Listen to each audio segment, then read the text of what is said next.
எனக்கு நினைவு தெரிஞ்ச நாள்ல இருந்து ஒரு பர்டிகுலர் விஷயத்துக்காக நான் ஏங்கி அதுக்காக போராடிக்கிட்டு இருந்ததா தான் எனக்கு ஞாபகத்திலேயே இருக்கு.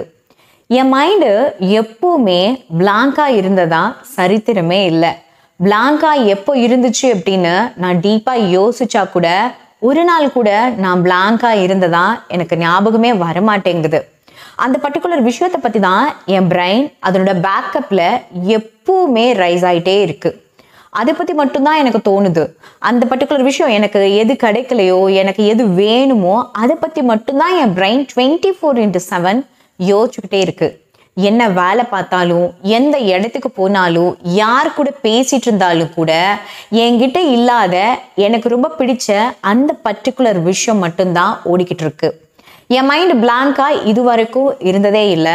2020லையும் அதே சேம் பிரச்சனை தான். தீபாவளி வரும், பொங்கல் வரும், ஆனால் எங்கேயுமே நான் என்ஜாய் பண்ணதே இல்லை. 2023லையும் சேம் அதே இஷ்யூ தான். தீபாவளி வரும், பொங்கல் வரும், அந்த நேரத்தில் கூட நான் ப்ரெசண்ட்ல இருந்ததா சரித்திரமே இல்லை. இப்போ 2025லையும் சேம் டிட்டோ அதுதான் நடக்க போகுது. தீபாவளி வரப்போகுது, பொங்கல் வரப்போகுது, ஆனால் நான் என் மைண்டை பிளாங்கா வச்சு ப்ரெசண்ட்ல வச்சு தீபாவளி பொங்கலை என்ஜாய் பண்ணுவேனா அப்படின்னு எனக்கு தெரியவே இல்லை. இதே விஷயம் 2020, 23, 25ல கூட நடந்துட்டு இருக்கு. அப்போ இந்த நிலை மாறவே மாறாதா? நான் ஏன் இப்படி இருக்கேன்? அதாவது எல்லா விஷயத்துலையுமே நான் ரொம்ப சூப்பரான ஒரு பர்சனாக தான் இருக்கேன். என்னால் எதையும் சாதிக்க முடியும் அப்படிங்கிற கர்வம் இருக்குது. ஆனால் இந்த பர்டிகுலர் விஷயம் மட்டும்தான் எனக்கு ரிப்பீட்டடாக பெயினை கொடுத்துக்கிட்டே இருக்குது. இந்த பர்டிகுலர் விஷயம் மட்டும்தான் எனக்கு பயத்தை கொடுக்குது. இந்த பர்டிகுலர் விஷயத்தை மட்டும்தான் எனக்கு ஃபேஸ் பண்ணவே தைரியம் வரமாட்டேங்குது. நான் என்ன செய்யறது? ஏன் 2020லையும் 2025லையும் கூட தொட்டு நடந்துக்கிட்டே இருக்கு. நான் இதை சார்ட் அவுட் பண்ண முடியுமா, முடியாதா, நான் என்னதான் செய்யறது அப்படின்னு சொல்லி நிறைய பேர் என்னுடைய பர்சனல் கவுன்சிலிங்ல கேட்குறாங்க.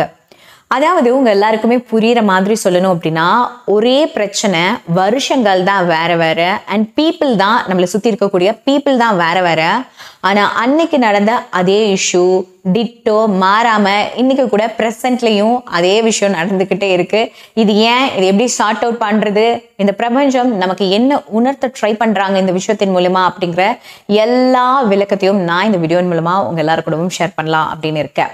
ஸோ வீடியோக்குள்ளே போகிறதுக்கு முன்னாடி நீங்கள் இன்னும் நம்மளோட சேனலை சப்ஸ்கிரைப் பண்ண மறந்துட்டு வீடியோஸ் பார்த்துட்டு இருக்கீங்க அப்படின்னு சொன்னால் மறக்காமல் நம்மளோட சேனலை சப்ஸ்கிரைப் பண்ணி வச்சுக்கோங்க. அது மட்டும் இல்லாமல் நான் 2 புத்தகங்கள் எழுதியிருக்கேன். ஒன்று பேராற்றலின் பிறப்பிடம், மற்றொன்று உறக்கத்தின் உளவியல். இந்த 2 புத்தகங்களும் நீங்கள் வாங்கி படிக்கணும் அப்படின்னு நினைக்கிறீங்கன்னா இந்த 2 புத்தகங்களும் ஃப்ளிப்கார்ட், அமேசான், நோஷன் ப்ரெஸ் அப்படிங்கிற தளங்களில் அவைலபிள் இருந்துட்டு இருக்கு. அண்ட் இந்த புத்தகம் பார்த்தீங்க அப்படின்னா உலகம் முழுக்க இருக்கக்கூடிய எல்லாராலையும் வாங்கி படிக்க முடியும். ஹார்ட் கவர்லையும் இந்த புத்தகம் அவைலபிள் இருந்துட்டு இருக்கு. ஸோ விருப்பம் இருக்கு அப்படின்னா பை பண்ணி வாங்கி படிச்சுட்டு உங்களோட கமெண்ட்ஸை என்கிட்ட ஷேர் பண்ணுங்க.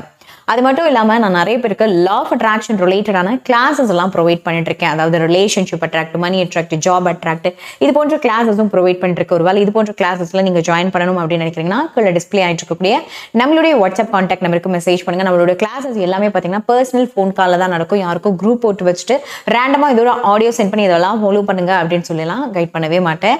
எல்லாருக்கிட்டையுமே பேசி அவங்களோட மனநிலையை புரிஞ்சுக்கிட்டு, அதாவது கிளாஸுடைய ஃபர்ஸ்ட் டேல பார்த்தீங்கன்னா ஒவ்வொருத்தவங்க கிட்டையும் பேசி அவங்களோட மனநிலையை புரிஞ்சுக்கிட்டு அவங்க இப்போ என்ன சிச்சுவேஷன்ல இருக்காங்க அப்படிங்கிறதுக்கான ப்ராக்டிசஸ் தான் நான் ப்ரொவைட் பண்ணுவேன். அது மட்டும் இல்லாமல் ரிலேஷன்ஷிப் ரிலேட்டடான கவுன்சிலிங்கும் ப்ரொவைட் பண்ணிருக்கேன். அது சைக்கலாஜிக்கல் ரீதியா இந்த ரிலேஷன்ஷிப் ஏன் இப்படி டாக்ஸிக்கா இருக்கு, ஏன் ரெட் ஃபிளாக் இவ்வளோ இருக்கு, நம்ம என்ன பார்க்கணும், என்ன பார்க்கக்கூடாது, எப்படி இதை சரி செய்யணும், எப்படி சரி செஞ்சா இந்த ரிலேஷன்ஷிப் அடுத்த கட்டத்துக்கு மூவ் பண்ண முடியும் அப்படிங்கிற மாதிரியான நிறைய கவுன்சிலிங்கும் ப்ரொவைட் பண்ணிட்டு இருக்கேன். ஒருவேளை உங்களுக்கும் தேவைப்படுது அப்படின்னு சொன்னா கீழே டிஸ்பிளே ஆயிட்டு இருக்கக்கூடிய நம்மளுடைய வாட்ஸ்அப் கான்டாக்ட் நம்பருக்கு மெசேஜ் பண்ணுங்க.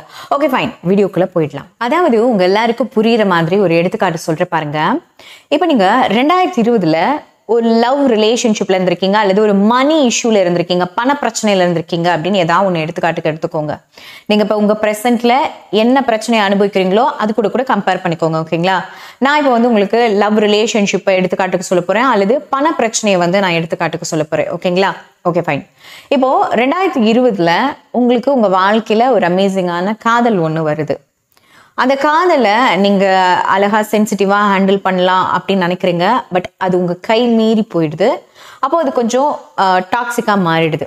ஸோ டாக்ஸிக்காக மாறினதுக்கப்புறம் அதை சரி செய்கிறதுக்கு நீங்கள் நிறைய எஃபோர்ட் எடுக்கிறீங்க. பயங்கரமாக நீங்கள் அதை ஹேண்டில் பண்ணணும் அப்படின்னு நினைக்கிறீங்க. பட் அதை உங்களால் ஹேண்டில் பண்ண முடியலை. உங்கள் கை ஃபுல்லாக காயமாயிடுது. ஸோ இந்த ஊண்டிங் எல்லாத்தையும் நீங்கள் ஹீல் பண்ணியோ பண்ணாமலேயோ அப்படியே தவிச்சிட்டு இருக்கும் பொழுது இன்னொரு ரிலேஷன்ஷிப், அதாவது அந்த ரிலேஷன்ஷிப் கொடுத்த அந்த ஊண்டிங்லேருந்து நீங்கள் ஹீல் ஆகுறீங்க ஆகலை அதெல்லாம் அப்புறம், ஓகேங்களா? அதுக்கப்புறம் கொஞ்சம் காலத்துக்கு அப்புறம் இன்னொரு ரிலேஷன்ஷிப்பில் நுழையிறீங்க. அந்த ரிலேஷன்ஷிப்பையும் நீங்கள் இதையாவது நம்ம சென்சிட்டிவாக சூப்பராக வச்சுக்கணும் அப்படின்னு சொல்லி ரொம்ப முக்கியமாக நீங்கள் வந்து அதை ஹேண்டில் பண்ணி அந்த ரிலேஷன்ஷிப்பில் போகிறீங்க. அதுவும் உங்கள் கண்ட்ரோலில் மீறி பயங்கர ஃப்ரெஜைலாக மாறுது, பயங்கர டாக்ஸிக்காக மாறுது. அப்போது உங்களால் அந்த விஷயத்தை கண்ட்ரோல் பண்ண முடியல, கண்ட்ரோல்குள்ளே கொண்டு வர முடியல, அதுவும் பிரச்சனையாக போயிடுது. ஸோ 2025 ஸ்டில் நவ் இப்போ ஒரு லவ் பண்ணுறீங்க, அது கல்யாணமும் பண்ணிடுறீங்க. அப்பாடா கல்யாணம் பண்ணிட்டோம், இது வரைக்கும் நடந்த விஷயம்லாம் முடிஞ்சிச்சு, இனிமேல் நம்ம லைஃப் நம்ம கண்ட்ரோலில் இருக்கும் அப்படின்னு நீங்கள் நினைக்கிறீங்க. அங்கே தான் ஒரு ட்விஸ்ட் இருக்குது. அந்த 2 ரிலேஷன்ஷிப்பை லவ்ல இருந்த டைமில் என்னெல்லாம் டாக்ஸின்ஸை வெளிப்படுத்துச்சோ அது எல்லாமே இந்த மேரேஜ் லைஃப்லேயும் நடக்குது. இனிமேல் நீங்கள் ராத்திரியில் தூங்காமல் கொட்டை கொட்டை முழிச்சுட்டு இப்போ இதை எப்படி சரி செய்கிறது அப்படின்னு யோசிக்க ஆரம்பிச்சுடுறீங்க. 2020 பொங்கல் தீபாவளி அப்படிதான் போச்சு, 2023 அப்படிதான் போச்சு, இப்போ 2025 அப்படிதான் போயிடுமோ அப்படிங்கிற பயம் இருக்குது. அப்படிங்கும் பொழுது நீங்கள் இந்த இடத்துல இந்த மேரேஜ் லைஃப்பை எப்படி கொண்டு போகிறதுனே தெரியாமல் தவிச்சிட்டு இருப்பீங்க.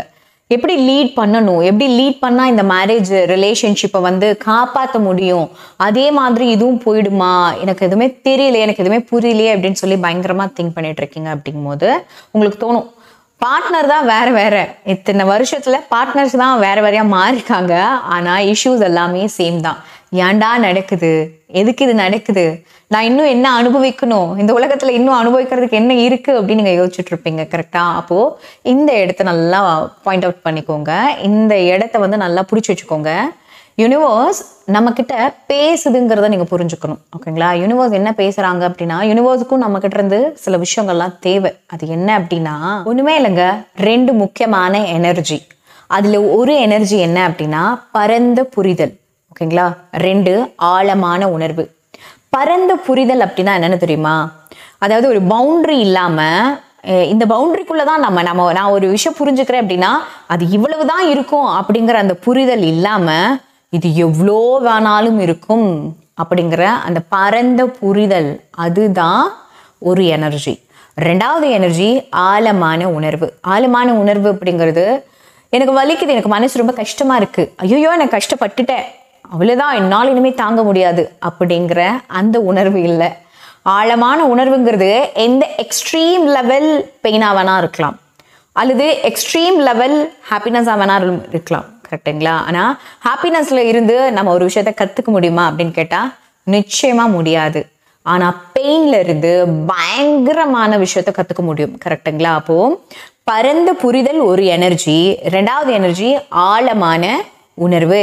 இந்த 2 எனர்ஜியும் இந்த யூனிவர்ஸ்க்கு ரொம்ப ரொம்ப முக்கியம்.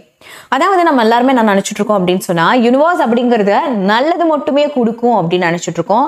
கண்டிப்பா அப்படி கிடையாது.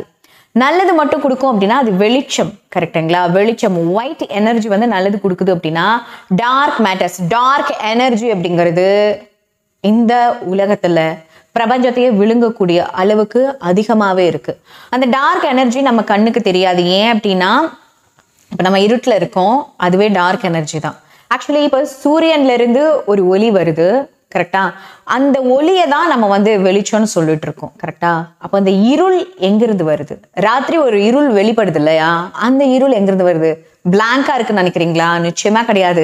அதுவும் ஏதோ ஒரு சூரியன் மாதிரியான ஒரு பொருள்ல இருந்து வெளியில வந்துட்டு இருக்கு. அதுவும் ஏதோ ஒரு சூரியன் மாதிரியான அங்கத்துல இருந்து வெளியில வருது அப்படின்னு டார்க் மேட்டர்ஸ் தியரி சொல்லுது, கரெக்டா? அப்போ டார்க் மேட்டர்ஸ்ங்கிறது இருள், அந்த இருள்ங்கிறது ஒளியை விட மிக சக்தி வாய்ந்தது, கரெக்டா? அப்படி இருக்கும்போது அதுவும் சேர்ந்ததுதான் மிகப்பெரிய பிரபஞ்ச கோட்பாடு அப்படிங்கிறத நம்ம புரிஞ்சுக்கணும். ஸோ நம்மள நிறைய பேர் அதை பற்றின புரிதல் இருக்கிறது இல்லை. என்ன அப்படின்னா நெகட்டிவ் எனர்ஜி அப்படிங்கிறது வந்து வேண்டாம், நெகட்டிவ் எனர்ஜிங்கிற ஒன்று இருக்கக்கூடாது, இல்லாமல் இருந்தால் நல்லா இருக்கும் அப்படின்னு நிறைய பேர் நினைக்கிறோம். கண்டிப்பாக அப்படி ஒன்று இருக்கவே இருக்காது. பிகாஸ் பாசிட்டிவிட்டியை விட நெகட்டிவிட்டிக்கு வீரியம் அதிகம். ஏன் அப்படின்னா நெகட்டிவிட்டினால தான் ஒரு மனுஷன் தன்னைத்தானே உணர முடியும். இல்லையா? அண்ட் ஒரு மனுஷனுக்கு நெகட்டிவிட்டி இருந்தா மட்டும்தான் அடுத்த நாள் தூங்கி எழுந்திருக்கணும், அடுத்த நாள் வாழணும் அப்படிங்கிற அந்த மோட்டிவே பிறக்கும். கரெக்டா? அப்போ பாசிட்டிவிட்டி வந்து டெம்பரரி ஹாப்பினஸ் மட்டும்தான். அப்போ நெகட்டிவிட்டி அப்படிங்கிறது பயங்கரமான லீடர் அண்ட் வந்து பயங்கரமான பாடங்கத்து கொடுக்குற ஆசான் அப்படின்னு சொல்லலாம். கரெக்டா? அப்படி இருக்கும்போது இந்த யூனிவர்ஸ்ல இருக்கிற அந்த 2 எனர்ஜி இருக்கு பாத்தீங்களா, பரந்த புரிதல், ஆழமான உணர்வு. இந்த 2 விஷயமும் யாருக்கு தேவை? அந்த டார்க் மேட்டர்ஸ் தியோரிக்கு ரொம்ப ரொம்ப ரொம்ப முக்கியங்க. ஸோ அப்போ அப்படி இருக்கிற பாயிண்ட்ல பாத்தீங்க அப்படின்னு சொன்னா, நான் நெகட்டிவ் எனர்ஜியே எனக்கு வேணாம், நெகட்டிவிட்டியே நடக்கக்கூடாது அப்படின்னு நினைச்சீங்கன்னா நிச்சயமா ஓடவும் முடியாது, ஒளியவும் முடியாது. எனக்கு நெகட்டிவிட்டி வேண்டாம் வேண்டாம்னு சொல்லியே நீங்க ஸ்ட்ரெஸ் ஆகி அதன் மூலமாவே ஏதோ ஒண்ணு நீங்க கத்துப்பீங்க. கரெக்டா? அப்போ நீங்க பண்ண வேண்டிய 2 விஷயம் என்ன பண்ணணும்? ஒரு பிரச்சனை வருது, அந்த பிரச்சனை ரிப்பீட்டடா நடந்துகிட்டே இருக்கு, போகவே மாட்டேங்குது. நான் எவ்வளவு தூரம் ஓடினாலும் அதே பிரச்சனை, ஆளுங்க தான் வேற வேற, ஆனா அந்த பிரச்சனை நடந்துகிட்டே இருக்கு, ரிப்பீட்டடா நடந்துகிட்டே இருக்கு. என்னடா கடவுளே இது, நான் அப்பவும் அதே பிரச்சனை தான் மாட்டினேன், ஆனா அது வேற ஒரு ஆளால, இப்பவும் அதே பிரச்சனை தான் மாட்டுறேன், இது வேற ஆளு, நாளைக்கு கூட மாற்றத்துக்கு வாய்ப்பு இருக்குன்னு உங்களுக்கு தோணுச்சுன்னா அப்ப இப்பவே முழிச்சுக்கோங்க. என்ன பண்ணணும்? பரந்த புரிதல், அந்த பிரச்சனையை சுத்தி என்னெல்லாம் இருக்கு அப்படிங்கறத நீங்க அனலைஸ் பண்ணணும். அந்த பிரச்சனையை சுத்தி அந்த பிரச்சனையோட டெப்த் என்ன, அந்த பிரச்சனை நமக்கு எந்த அளவுக்கு வந்து தாக்கத்தை ஏற்படுத்தும் அப்படிங்கிற எல்லா விஷயத்தையும் ஸ்டடி பண்ணிடணும். ஸ்டடி பண்ணிட்டு அது எந்த வகையிலலாம் உங்களை ஹர்ட் பண்ணுது அப்படிங்கிற அந்த ஃபீலிங்கை கொண்டு வரணும். அதுதான் ஆழமான உணர்வு. புரியுதுங்களா? சப்போஸ் ஒரு வேலை ஒரு பிரச்சனை நடக்குது, அந்த பிரச்சனையை வந்து நீங்க ஆழமா புரிஞ்சுக்க மாட்டேங்கிறீங்க, பரந்த புரிதலோட நீங்க அதை பார்க்க மாட்டேங்கிறீங்கன்னு வச்சுக்கோங்களேன். மேலோட்டமா அந்த பிரச்சனையை பார்த்துட்டு ஐயோ எனக்கு எதுக்கு பிரச்சனை, be positive, be stable, be strong அப்படின்னு நீங்க ஓட பாக்குறீங்க அப்படின்னா அந்த நேரத்துல மட்டும்தான் அது தள்ளி போடுவீங்க, ஸ்கிப் பண்ணுவீங்க. அந்த பிரச்சனை அப்ப மட்டும் அஃபெக்ட் பண்ணாம அப்படியே தள்ளி போடுவீங்க, நாள் தள்ளி போட்டிருப்பீங்க. ஆனா அந்த பிரச்சனை மறுபடியும் உங்களுக்காக காத்திருக்கு, அது வேற ஒரு ரூபத்துல திரும்பவும் வரும். கரெக்டா? அப்ப வரும்போது இப்பவும் நீங்க என்ன பண்ணுவீங்க அப்படின்னு சொன்னா, அதே பிரச்சனை அப்ப அன்னைக்கு எப்படி ஸ்கிப் பண்ணமோ அதே மாதிரி ஸ்கிப் பண்ணிடலாம் அப்படின்னு தான் இந்த திருட்டு மைண்ட் செட்டுக்கு புரியும், அப்படிதான் தோணும். அப்பவும் என்ன பண்ணுவீங்க? ஸ்கிப் பண்ணுவீங்க. அப்ப என்ன ஆகும்? அது ரிப்பீட்டடா நடக்கதானே செய்யும். எஸ், ஏன்னா ஒரு பிரச்சனை, ஒரு புது இன்ஃபர்மேஷன், புது விஷயம் வருது அப்படின்னாலே அந்த இடத்துல நம்ம பிரெயின் பாத்தீங்க அப்படின்னா பரந்த புரிதலுக்கு போகணும். அதுதான் நேச்சர். நல்லா புரிஞ்சுக்கோங்க. நீங்க எல்லாம் என்ன நினைச்சிட்டு இருக்கீங்கன்னா பாசிட்டிவிட்டி வேணும் அப்படின்னு ஓடுறீங்கல்ல, அப்போ நேச்சரை நீங்க வந்து ஸ்கிப் பண்றீங்க, தடுக்கிறீங்க. நேச்சரை ஸ்கிப் பண்ண என்ன ஆகும்? நேச்சர் வந்து பெரிய பூகம்பமா மாறிடும். பூகம்பமா மாறினதுக்கு அப்புறம் பெரிய பிரச்சனை, என் லைஃப்ல தான் இவ்வளவு பெரிய பிரச்சனை அப்படின்னு சொன்னா கண்டிப்பா இம்பாசிபிள். அதுல இருந்து உங்களால எப்பவுமே ஓவர் கம் பண்ண முடியாது. ஸோ அதனால ஒரு பிரச்சனை நடக்குது அப்படின்னா அந்த பிரச்சனையை சுத்தி நீங்க பார்க்கல, இல்ல அதை நீங்க படிக்க மறந்துக்கிறீங்க, அதை நீங்க ஸ்டடி பண்ண மாட்டேங்கிறீங்க, அதை நீங்க பெருசா கன்சிடர் பண்ணல அப்படின்னா அந்த பிரச்சனை மறுபடியும் நடக்கும். ஓகேங்களா? இது ஃபர்ஸ்ட் எனர்ஜி. 2வது எனர்ஜி ஆழமான உணர்வு இருக்கு இல்லையா? ஸோ சில பேர்லாம் பாத்தீங்க அப்படின்னா ஒரு பவுண்டரி செட் பண்ணிட்டு, அப்பா எனக்கு மனசே வலிச்சு போச்சு அப்படின்னு சொல்லிட்டு, இதுதான் வலி எனக்கு தான் அப்படின்னு நினைச்சு போவாங்க. அந்த விட ரொம்ப வலியை கொடுக்கக்கூடிய வேற ஒரு பிரச்சனையில போய் மாட்டிக்குவாங்க. சேம் டிட்டோ அதே பெயின் இங்கேயும் வரும். அப்போ ஒரு ஆழமான உணர்வை நம்ம கொண்டு வரணும். அது பெயினா இருக்கலாம், இல்ல ஒரு புரிதலா கூட இருக்கலாம். அந்த புரிதல்ல இருந்து ஒரு உணர்வு, ஒரு திருப்தி கூட கிடைக்கும். கரெக்டா? ஸோ இந்த 2 எனர்ஜிக்கும் நீங்க எப்போ ரெடி ஆகுறீங்களோ அப்போ இந்த கேம் அடுத்த லெவலுக்கு மூவ் ஆகும். பாருங்க, இந்த கேம் முடிய போறதெல்லாம் கிடையாது. இந்த பிரச்சனை முடிஞ்சிடும், அடுத்த பிரச்சனைக்கு நீங்க ரெடி ஆயிடுவீங்க. அது வேற ஒரு சைடு, அது ஒரு டார்க் சைடு. கரெக்டா? அதாவது லவ் ரிலேஷன்ஷிப்ல உங்களுக்கு பிரச்சனை இருந்துகிட்டே இருக்கு அப்படின்னு சொன்னா அந்த லவ் ரிலேஷன்ஷிப்ல இருக்கிற பிரச்சனையை ஃபுல்லா ஸ்டடி பண்ணி இது எந்தெந்த ஆங்கிள் எப்படியெல்லாம் பிரச்சனை வருது, இது எப்படியெல்லாம் சார்ட் அவுட் பண்ணலாம், சார்ட் அவுட் பண்ணா சரியாகுமா, இல்ல அது எந்த விதத்துல நம்ம மனசை பாதிக்கும், நம்மளை சுத்தி இருக்கிறவங்களை எப்படி பாதிக்கும் அப்படிங்கறது எல்லாத்தையும் நீங்க ஸ்டடி பண்ணிட்டீங்க அப்படின்னா ஒரு புரிதல் கிடைச்சிரும். அந்த புரிதலுக்கு அப்புறம் ஒரு டீப்பான ஒரு ஃபீலிங் ஒன்று கிரியேட் ஆகும். அந்த ஃபீலிங்கும் நீங்க பண்ணிட்டீங்க அப்படின்னு சொன்னா அதுக்கப்புறம் ரிலேஷன்ஷிப் ரிலேட்டடா உங்களுக்கு எந்த பிரச்சனையும் வராது. புரியுதுங்களா? அதுக்கப்புறம் கண்டிப்பா வரவே வராது. ஆக்சுவலி அப்படி ஒரு வேலை வருதுன்னா அந்த இடத்துல ஏதோ ஒரு புரிதல்ல நீங்க மிஸ்டேக் பண்ணிருக்கீங்க, அல்லது ஆழமான உணர்வு அந்த 2 எனர்ஜில ஏதோ ஒரு தப்பு பண்ணிருக்கீங்க அப்படின்னு அர்த்தம் இல்லையா? ஒரு வேலை நீங்க அதை கரெக்டா ஹேண்டில் பண்ணிட்டீங்க, கரெக்டா புரிஞ்சுக்கிட்டீங்க, கரெக்டா உணர்ந்துட்டீங்க அப்படின்னு சொன்னா உங்க கேம் அடுத்த லெவலுக்கு போகும். இதுக்கப்புறம் லவ் ரிலேட்டடா, ரிலேஷன்ஷிப் ரிலேட்டடா உங்களுக்கு பிரச்சனையே வராது. அதே மாதிரிதான் பணம் விஷயமும். கரெக்டுங்களா? பணம் அப்படிங்கிற விஷயத்த எல்லாருமே பாத்தீங்க அப்படின்னா அப்படியே ஒரு மாதிரி எப்படி சொல்றது, ஒரு சென்சிட்டிவான விஷயமா பாக்குறாங்க. அதனாலதான் பணம் நிறைய பேர்கிட்ட வந்து நிக்கிறதே கிடையாது. அதுக்காக பணத்தை நிறைய செலவு பண்ணுங்க, செலவு பண்ணால் அது சென்சிட்டிவான விஷயம் கிடையாது, நான் மட்டும் அசால்ட்டாக இருக்கேன் அப்படி கிடையாது இல்லையா. தாட்லேயே பணம் அப்படிங்கிறது ஒரு அற்புதமான விஷயம், அது ரொம்ப சென்சிட்டிவ்லாம் கிடையாது.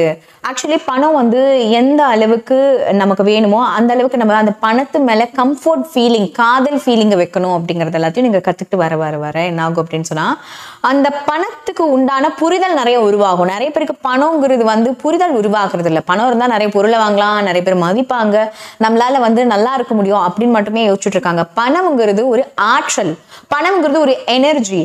பணத்தினால நமக்கு கிடைக்கிற ஒரு எனர்ஜி அண்ட் நம்மளை சுற்றி ஒரு எனர்ஜி வந்து ஃபார்ம் ஆகுது அப்படிங்கிறத நிறைய பேர் உணர்றதில்லை. ஸோ பணத்தை ஒரு எனர்ஜியாக பார்க்கும் பொழுது அது என்ன ஆகும் அப்படின்னு சொன்னால் அதை பற்றினா நிறைய புரிதலும் ஆழமான உணர்வும் உருவாகும். இப்போ ஒரு பர்சன் எப்படி நம்ம லவ் பண்ணும்போது நான் அவங்கள நல்லா புரிஞ்சுக்கிட்டேன், அவங்கள நான் நல்லா உணர்ந்துட்டேன் அப்படின்லாம் நம்ம சொல்கிறோம் இல்லையா, அது மாதிரி தான் பணமும் அந்த பணத்தை நம்ம புரிஞ்சுக்கணும், அந்த பணத்தை நம்ம உணரணும். கரெக்டா?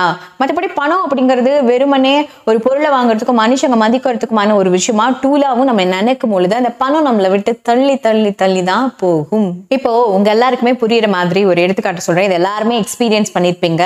யாரெல்லாம் எக்ஸ்பீரியன்ஸ் பண்ணிருக்கீங்கன்னு மறக்காம கமெண்ட் பாக்ஸ்ல ஷேர் பண்ணுங்க. அப்பதான் நிறைய பேருக்கு ஆமா இல்லை இது உண்மைதான் அப்படிங்கிறத ரியலைஸ் பண்ணுவாங்க. ஓகேங்களா?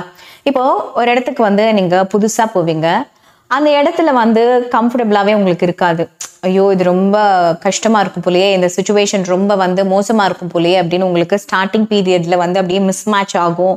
ஒரு மாதிரி இது எப்படி நம்ம இதெல்லாம் ஹேண்டில் பண்ண போகிறோம் அப்படின்னு நம்மளை அதுக்குள்ளே கொண்டு போகவே முடியாது, அட்ஜஸ்ட் பண்ணிப்போம். நம்ம மைண்டில் வந்து ஒரு பெரிய போர்க்காலமே நடந்துட்டுருக்கும். அதை பண்ணலாமா வேண்டாமா, முடியுமா முடியாதா, பண்ணால் என்னவாகும் அப்படிங்கிற மாதிரி பல கேள்விகள் உங்களோட ஓடிட்டே இருந்துகிட்ருக்கும். ஆனால் ஒரு பீரியட்க்கு அப்புறம் மெல்ல மெல்ல மெல்லமாக மனசு அட்ஜஸ்ட் ஆகும். ஓகே இட்ஸ் ஓகே, இதுதான் நம்மளோட வாழ்க்கை, இதுதான் நம்மளுடைய தலையெழுத்து, அது ஏதோ ஒன்று கரெக்டாக அப்படியே மாறி அந்த சுச்சுவேஷனுக்கு ஹாப்பியாக அடாப்ட் ஆகும், கம்ஃபர்டபுளாக அடாப்ட் பண்ணிப்போம். நம்ம மனசு அப்படிதான், நம்ம மனுஷங்க இல்லையா, இருக்கிற இடத்த நமக்கு சாதகமாக அடாப்ட் பண்ணிப்போம் இல்லையா. ஸோ இப்போ அடாப்ட் பண்ணுற அந்த சுச்சுவேஷனில் அடுத்த டாஸ்க் நமக்கு ஒன்று உருவாகும். கரெக்டுங்களா? நம்ம யோசிப்போம், ஏண்டா இந்த சுச்சுவேஷன் எனக்கு பிடிக்கவே இல்லை, ஆனால் எனக்கு கொண்டு வந்து விட்டுட்டேன், இந்த சுச்சுவேஷனே நான் அடாப்ட் பண்ணிக்கிட்டு ஓகே கம்ஃபர்டபுளான பிளேஸுக்கு வந்துட்டேன் அப்படின்னு நான் நினைக்கும் போது எனக்கு அடுத்த பிரச்சனையவா நீ கொடுக்குற அப்படின்னு நீங்கள் எத்தனை பேர் யோசிச்சிருக்கீங்க? கமெண்ட் பாக்ஸில் மறக்காம ஷேர் பண்ணுங்க. எஸ், நம்ம எப்போ ஒரு பிரச்சனையை கம்ஃபர்டபுளாக ஃபீல் பண்ணுறோமோ, எப்போ நமக்கு பிடிக்காத ஒரு விஷயமா இருந்தாலும் இட்ஸ் ஓகே இவ்வளவுதானா அப்படின்னு ஸ்டடி பண்ணி ஓகே இது இவ்வளவுதான் பாதிக்குமா அப்படின்னு அதை நம்ம அக்செப்ட் பண்ணிக்கும் பொழுது அந்த பிரச்சனை அதோட முடிஞ்சிரும். அடுத்த பிரச்சனையை உருவாக்கும் அந்த டார்க் மேட்டர். கரெக்டுங்களா? அப்போ அடுத்த பிரச்சனை அப்படிங்கிறதையும் நீங்க அதே மாதிரி ஸ்டடி பண்றது, அதே மாதிரி புரிதலுக்கு வந்து அதே மாதிரி கம்ஃபர்டபுளா உட்காந்துட்டீங்கன்னா அதுவும் மூவ் ஆன் ஆகிட்டே இருக்கும். ஸோ நிறைய பேர் இந்த இடத்துல தான் லேக் ஆகும். ஒரே பிரச்சனையிலேயே 50 வயசு ஆகிடும் செத்து போயிடுவாங்க.